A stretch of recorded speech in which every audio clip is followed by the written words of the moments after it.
நேர்ல இருந்தா சண்டை வரத்தான் செய்யும், வந்தா தான் அதுக்கு பேரு குடும்பம். இப்படி ஒரு மனைவி இருந்தா யாராவது நிம்மதியா இருப்பீங்களா சொல்லுங்க?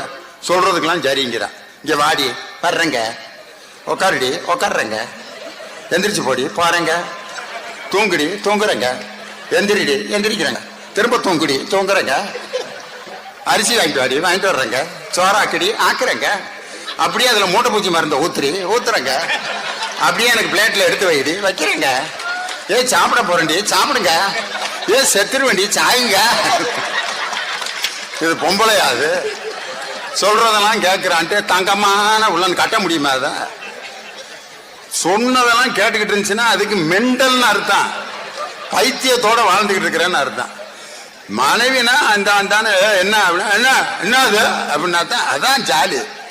அங்கதான் பிள்ளைய நிறைய இருக்கு, நல்லா இருக்கு குடும்பம். சில வீடுகளில் பார்த்தீங்கன்னா மனைவி பல டைப் இருக்கு. ஒருத்தர் மனைவியை திட்ட போறாரு, போடி அப்படின்னு அறைய போறாரு. அவ என்ன பொழுது ஓடனா அடிப்ப, என்னடி எடுத்து பேசுவேன் வாய் அப்புறம் எதுக்கு இருக்கு, எங்க அப்பன் கொண்டு வந்தாலும் வாங்கி வாங்கி அடுக்குனேன், போடி என்ன பாடி பாடி. ரெண்டாவது வகை ஒண்ணு இருக்கு, வாய்க்குள்ளேயே பேசிக்கிடுவாங்க, உனையெல்லாம் உதைக்கணும் முடி அப்படிங்கிறான்,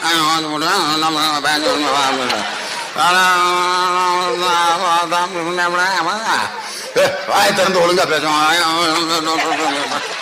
என்னன்னே கண்டுபிடிக்க முடியாது.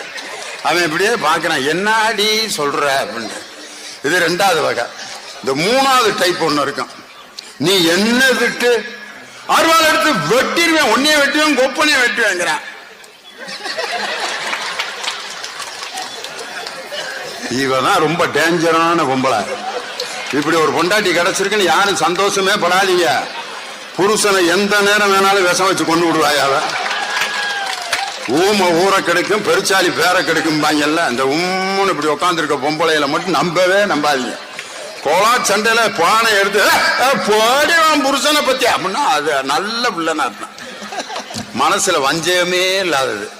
இந்த வாய்க்குள்ள முனகிறத கரெக்ட் பண்றதுக்கு ஒரு 2 3 நாள் ஆகும். ஆனா அந்த உம்முன்னு இருக்கிறது எதுக்குமே பிரயோஜனப்படாது, வீட்டையும் கெடுத்துரும் நாட்டையும் கெடுத்துரும்.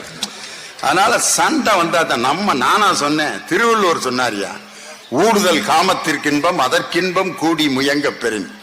சண்டை போட்டுட்டு அதுக்கப்புறம் சமாதானம் ஆகி அதுக்கப்புறம் வாழ்ற வாழ்க்கையில தான்டா சுகமே இருக்குன்னு